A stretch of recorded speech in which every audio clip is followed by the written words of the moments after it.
Welcome to HiBiz News. My name is Suresh Kochatal.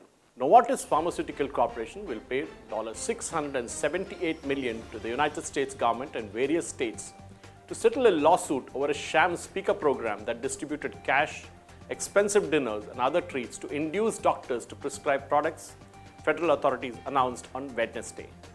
The settlement of the lawsuit was announced by acting Manhattan U.S. Attorney Audrey Strauss, who said that the company splurged on speaking fees, exorbitant meals, and top-of-the-shelf alcohol that were nothing more than bribes to get doctors across the country to prescribe Novartis drugs.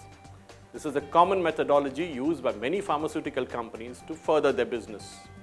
Vas Narasimhan, chief executive of Novartis, said in a statement that the company has already changed with a new leadership, a stronger culture, and a more comprehensive commitment to ethics embedded in the heart of the company. With these agreements, we, that is Novartis, mark an important milestone on our journey to build trust with the society as we continue to reimagining medicine to improve and extend lives all around the world, said Mr. Narasimhan. The settlement revolves around a 2011 whistleblower lawsuit accusing Novartis of violating the Federal False Claim Act and anti-kickback statute.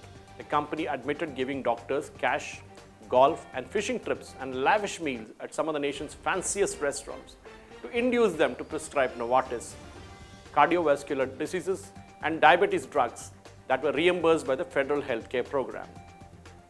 Federal authorities allege that Novartis earned hundreds of millions of dollars in federal reimbursements for selling drugs sold by doctors benefiting from tens of thousands of sham educational events at high-end restaurants and other venues. With the program, the company paid exorbitant speaker fees to doctors who gave no meaningful presentation while the guests enjoyed fine food and drinks, the government said in the court papers.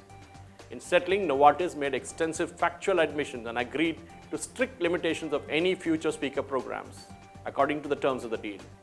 William F. Sweeney, the head of the New York's Federal Bureau of Investigation office, said that the company's conduct was reprehensible and dishonest.